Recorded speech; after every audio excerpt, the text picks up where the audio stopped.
नमस्ते प्रिय स्टूडेंटों।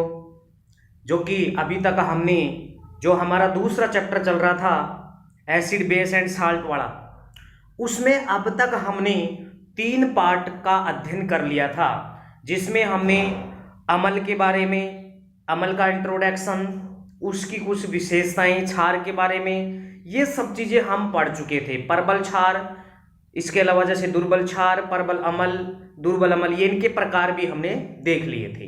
इनकी कुछ सामान्य विशेषता भी देखी थी हमने, सूचक देख लिए थे हमने, इंडिकेटर।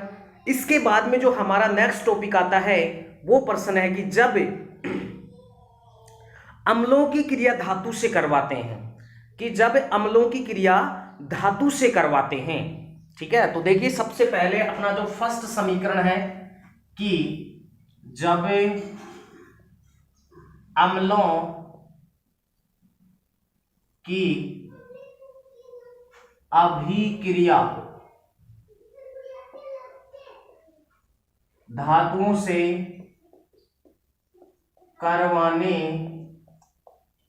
पर, ठीक है। अपने पास जो नेक्स्ट प्रश्न है या नेक्स्ट जो टॉपिक है वो है कि जब हम अम्लों की क्रिया किसी धातु के साथ करवाते हैं। अब ये धातु कोई भी हो सकता है, अम्ल भी कोई भी हो सकता है। मैं आप सभी स्टूडेंटों को कहना चाहूंगा कि स्टूडेंट जो भी इस वीडियो को देख रहा है, ठीक है, वो पहले वाले वीडियो जरूर देखे। आपके यहाँ टाइटल में हैज लगाकर एक नीली पट्टी में साइंस टैलेंट दिनेश सर लिख के आ रहा होगा। इस पर जब आप क्लिक करेंगे तो पीछे की क्लास सभी खुलकर आ जाएंगी। और ये नोटिफिकेशन कब प्राप्त होगा आपको? जब आप सब्सक्राइब करेंगे और बेल बटन को जरूर कर दबाएं आप, और ज़्यादा से ज़्यादा लाइक करें और ज़्यादा से ज़्यादा शेयर करें, ताकि मेरे को थोड़ा मोटिवेशन मिले, मैं अच्छे से आपको पढ़ा सकूं, ठीक है। बिल्कुल अभी भी अच्छे से पढ़ा रहे हैं, ऐसी कोई बात नहीं है, ठीक है। बहुत बढ़िया तरीके से आपको यहाँ नोट्स बनवा रहा हूँ, मैं आपको पढ़ा रहा हूँ कि जब अम्लों की क्रिया या अभिक्रिया धातुओं से करवाते हैं तो भाई क्या होगा। तो देखो सबसे पहले परिभाषा बनाने के लिए हमें लिखना है अम्ल प्लस कोई धातु है हमारे पास। क्या है? कोई धातु। तो ये क्या बनेगा? ये बनेगा लवण प्लस में हाइड्रोजन गैस। कौन सी गैस बनेगी? Hydrogen gas. जैसे हम अम्लों की विशेषता पढ़ रहे थे, वहां हमने देखा था कि मैंने ये बताया था कि जब अम्लों की क्रिया धातु से करवाते हैं तो वो हाइड्रोजन गैस देता है। अब वो टाइम आ गया है कि उस समीकरण को कैसे करें, ठीक है। तो देखो अपने पास ये कोई अम्ल है, सल्फ्यूरिक अम्ल ले लेते हैं, ठीक है, सल्फ्यूरिक अम्ल। इस सल्फ्यूरिक अम्ल को आप स्टार लगा के इधर लिख सकते हैं। इस सल्फ्यूरिक अम्ल को हम क्या कहते हैं? इसे हम तेजाब या इसे अम्लों का राजा भी कहते हैं। अम्लों का राजा, तेजाब, इसी को कहते हैं, ठीक है ना, सल्फ्यूरिक अम्ल। जब इस सल्फ्यूरिक अम्ल की क्रिया जिंक धातु से करवाते हैं, कौन सी धातु से करवाते हैं? जिंक धातु से करवाते हैं, तो लवण का निर्माण होगा ZnSO4 प्लस में बाहर क्या निकल जाएगी? Hydrogen gas. कौन सी गैस निकलेगी? हाइड्रोजन गैस निकलेगी, ठीक है ना। जिंक, देखो यहां जिंक धातु आ गई है, यानी बन गया ये जिंक सल्फेट। ये क्या बन गया?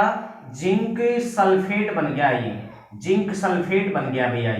ये क्या बन गया? जिंक सल्फेट, ठीक है। ये जिंक सल्फेट अपने पास बन चुका है, लवण है, प्लस में हाइड्रोजन गैस उत्पन्न हो रही है। तो हमें याद ये रखना है कि जब अम्लों की क्रिया किसी धातु के साथ करवाते हैं तो वो हाइड्रोजन गैस देता है। क्या देता है? हाइड्रोजन गैस देता है। इसके बाद में हम इसी को एक प्रयोग द्वारा, यानी प्रयोग द्वारा सिद्ध करेंगे। प्रयोग द्वारा सिद्ध करना कि भैया वास्तव में ये जो अम्ल होता है वो जब धातु से क्रिया करता है तो क्या वो वास्तव में हाइड्रोजन गैस बनती है। इसके लिए प्रयोग करेंगे, और प्रयोग के लिए हम क्या करते हैं कि सबसे पहले हम एक स्टैंड लगाएंगे। क्या लगाएंगे? एक स्टैंड लगाते हैं, ठीक है, एक स्टैंड लगाएंगे भाई, ठीक है, स्टैंड लगाएंगे। अब इस स्टैंड में हम जोड़ देते हैं एक परख नली। क्या जोड़ देंगे? एक परख नली जोड़ देंगे इसमें। ये हमने यहाँ परख नली लगा दी है इसमें, ठीक है। इस स्टैंड में हमने ये एक परख नली लगा दी है, इस परख नली को लगा दिया है, ठीक है। यहां से हम क्या करते हैं? इसमें एक प्रवाह नली जोड़ देते हैं, क्या जोड़ देते हैं, एक प्रवाह नली जोड़ देते हैं, ये प्रवाह नली है, ठीक है। और इस प्रवाह नली को साबुन के घोल, ठीक है, अपने पास यहाँ कोई साबुन का घोल है, उस साबुन के घोल में ले जाकर छोड़ देते हैं, ठीक है, उस साबुन के घोल में ले जाकर छोड़ देते हैं, ठीक है। ये कोई बर्तन है, इसमें साबुन का घोल भरा हुआ है, साबुन का जलीय विलयन, ठीक है, मैं लिख देता हूं साबुन का जलीय विलयन, ठीक है। विलयन के दो भाग होते हैं, आपको पता है, विलय और विलायक होता है, विलय और विलायक होता है, ठीक है। इसके लिए भी मैं 9th के लिए एक चैप्टर है, 2nd चैप्टर है, उसमें बना दूंगा, ठीक है ना, बिल्कुल। देखो नेक्स्ट अपने विलयन के प्रकार वगैरह, सांद्रता के आधार पे, अवयवों के आधार पे विलयन के प्रकार वगैरह वहां से आपको मिल जाएंगे पूरे। तो ये हो गया साबुन का जलीय विलयन, और इसको क्या कहते हैं, ये है प्रवाह नली, प्रवाह नली, ठीक है। इसको प्रवाह नली या निकास नली बोलते हैं, ठीक है। ये अपने पास क्या है, परख नली, ठीक है। इस परख नली में मैंने क्या भर दिया, यहाँ H2SO4, और यहां मैंने छोटे छोटे यानी जिंक के क्या डाल दिए, टुकड़े, जिंक धातु के क्या डाल दिए मैंने, टुकड़े डाल दिए। और ये क्या है, स्टैंड है, ये क्या है, स्टैंड, और इसको हम कॉर्क से बंद कर देते हैं यहां से, ठीक है। यहां मैंने कॉर्क से क्या कर दिया, इसको बंद कर दिया। अब क्या होता है कि यहाँ कुछ बुलबुले उड़ते हैं ऊपर, और इन बुलबुलों के पास जब हम जलती हुई मोमबत्ती लेके आते हैं, क्या लेके आते हैं, जलती हुई मोमबत्ती लेकर आते हैं, ठीक है, जलती हुई मोमबत्ती लेके आते हैं, तो ये जो बुलबुले हैं, ठीक है, ये जो बुलबुले हैं ये फट फट ध्वनि के साथ जलते हैं। ये क्या है अपने पास, मोमबत्ती, ठीक है, ये मोमबत्ती होगी, और यहां हो गया ये फट फट की ध्वनि के साथ बुलबुलों का जलना, ठीक है, फट फट की ध्वनि के साथ बुलबुलों का जलना, ये चीज आप याद रखेंगे। यहाँ प्रवाह नली होगी, यहाँ ये अम्ल है और यहाँ जिंक है।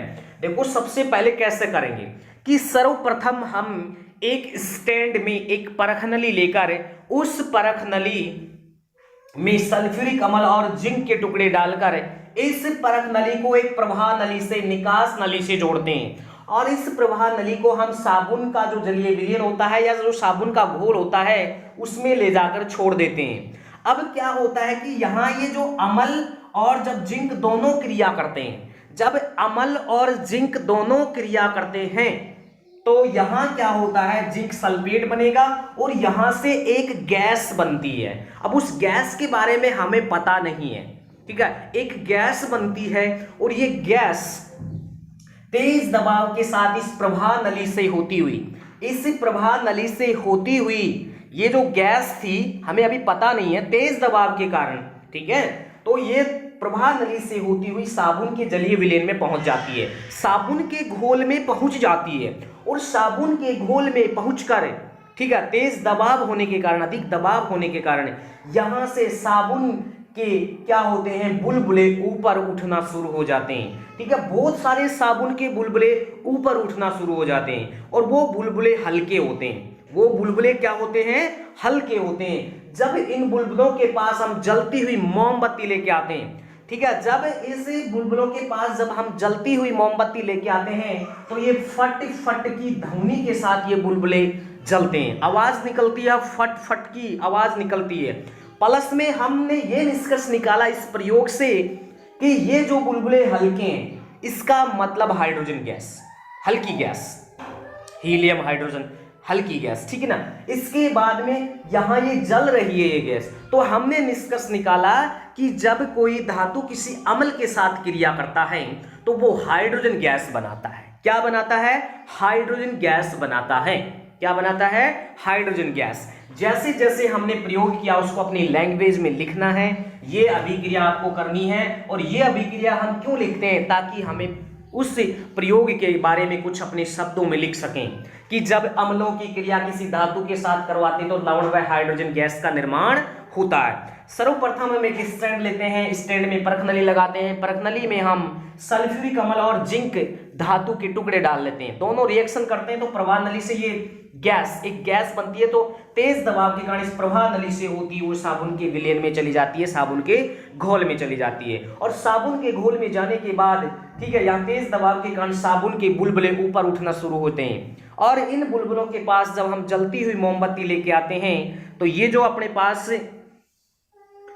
बुलबुले होते हैं ये फट ध्वनि के साथ जलते हैं। अर्थात हमने निष्कर्ष ये निकाला कि इन बुलबुलों के अंदर कौन सी गैस भरी हुई है? हाइड्रोजन गैस भरी हुई है। कौन सी गैस भरी हुई है? हाइड्रोजन गैस भरी हुई है। दूसरी समीकरण, मान लीजिए हमारे पास यहां क्या हो? क्षार धातु। क्या हो हमारे पास? यहां कोई क्षार धातु हो, ठीक है। अगर मान लो यहां मैं लिख दूं कि क्षारों की क्रिया कराओ, ठीक है, क्षारों की क्रिया, तो आप याद रखेंगे जब हम क्षार धातु से भी इसकी क्रिया करवाते हैं, ठीक है ना, यानी मान लो अपने पास ये कोई क्षार का पर्सन है, सेकंड पर्सन, क्षार रख दी हमने, तो क्षार जैसे मान लो NaOH क्षार हो गया, प्लस में जिंक धातु हो गई अपने पास, जिंक क्या हो गई अपने पास?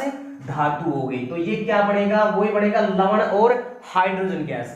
यहां से हम हाइड्रोजन गैस बाहर निकाल देते हैं, ठीक है, प्लस में यहां क्या बनेगा? सोडियम यहां आएगा तो ये बनेगा Na2ZnO, ठीक है, और 2, ठीक है, Na2 और ZnO बनेगा, ठीक है। इसका क्या नाम होता है? इसको 2 लगाएंगे यार, संतुलित करने के लिए यहां क्या लगाते हैं? 2 लगाते हैं, ठीक है, तो ये बन गया सोडियम जिंकेट,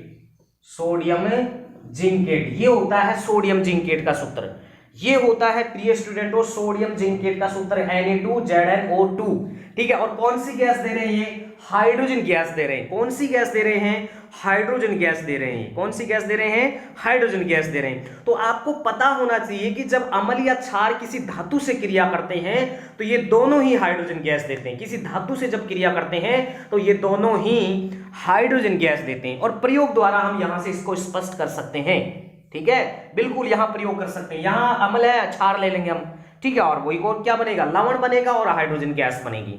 प्रिय स्टूडेंटों, अगर आप इस चैनल पर रेगुलर पढ़ रहे हैं तो बिल्कुल नोट्स बनाइए, आप नोट्स के साथ साथ आप उसका अध्ययन करें, ठीक है। वीडियो को 1 नहीं 2 बार देखें आप, अगर कोई चीज समझ आप में नहीं आ रही है तो आपके प्लीज आपसे मैं रिक्वेस्ट करता हूं लाइक जरूर करें और शेयर करें, प्लस में आप इस चैनल को सब्सक्राइब करें, ठीक है। जल्द ही आपके पास 5 नंबर पार्ट होगा जो कि एक बड़ा पार्ट होगा। ये जो हमने छोटा पार्ट बनाया है, अभी कोई नेट की प्रॉब्लम चल रही है इसलिए छोटा पार्ट मैंने बनाया है ताकि जल्दी डाउनलोड कर सकूं और आप इसको अच्छे से पढ़ सकें, ठीक है। बहुत बड़ा टॉपिक है एक प्रकार से, ये चित्र बनाना, उसके बारे में लिखना, समीकरण वगैरह, ये सब चीजें आपको 2 टॉपिक मैंने यहाँ पढ़ाए आपको कि जब अम्ल की क्रिया क्षार धातु से करवाएं या क्षार की क्रिया हम धातु से करवाएं तो लवण व हाइड्रोजन गैस ही बनेगा दोनों में।